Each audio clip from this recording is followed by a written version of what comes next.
জীবনে তো অনেক ধরনের লাড্ডু খেয়েছেন। কাঁচা আমের লাড্ডু খেয়েছেন কখনো? না খেয়ে থাকলে আজকের ভিডিওটি আপনার জন্য। হ্যালো বন্ধুরা, আসসালামু আলাইকুম। কেমন আছেন সবাই? আশা করি ভালো আছেন। আবারও নতুন একটা ভিডিওতে সবাইকে স্বাগতম। কাছের দূরের যে যেখান থেকে আমার ভিডিওটি দেখা শুরু করবেন, একটা লাইক দিয়ে তারপর দেখা শুরু করবেন এবং সম্পূর্ণ ভিডিও দেখে একটা কমেন্ট করবেন। আর এই তো আজকে আমি আপনাদের জন্য নিয়ে এসেছি কাঁচা আম দিয়ে কিভাবে আমি লাড্ডু বানালাম তারই পুরো প্রস্তুত প্রণালী। তাহলে চলুন শুরু করা যাক এটা আমি কিভাবে বানালাম। প্রথমে এখানে আম নিয়ে নিয়েছি আমি কিছু। আমগুলোকে খুব সুন্দর করে খোসা ছাড়িয়ে ছোট করে কেটে নিয়েছি আমি এখন।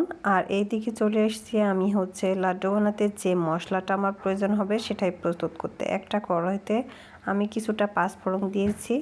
আর পাঁচফোড়ন দিলেই হবে, এটাতেই সব মশলা আছে, আর অন্য কোনো মশলার প্রয়োজন নেই। এটা একটু কড়াইতে টেলে নিয়ে তারপর বেটে নিয়েছি মিহি করে।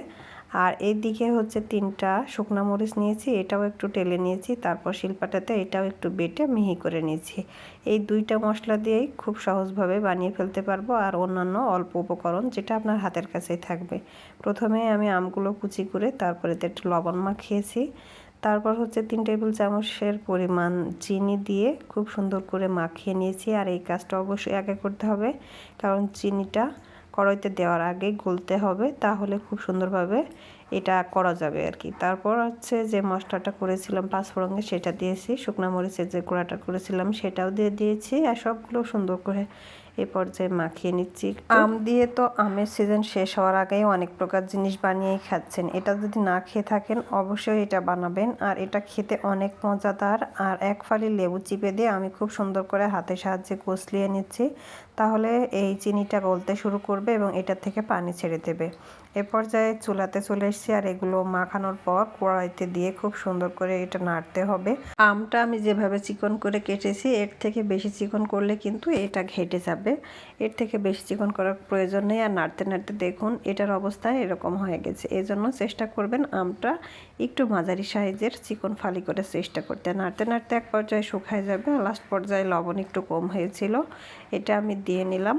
আর নাড়তে নাড়তে দেখবেন যখন এরকম উঠে আসবে তখনই বুঝতে হবে এটা হয়ে গেছে। আর এর জন্য চিনির পরিমাণটা খুব সুন্দর করে রাখা উচিত।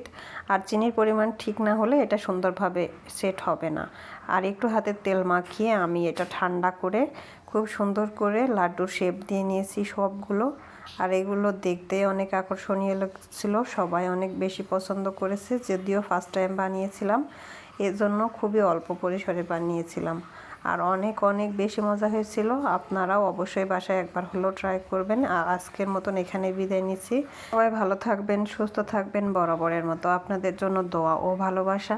আপনারা অবশ্যই আমার জন্য দোয়া করবেন। সেই অবধি সবাই সুস্থ থাকবেন, ভালো থাকবেন। আল্লাহ হাফেজ অ্যান্ড আসসালামু আলাইকুম সবাইকে।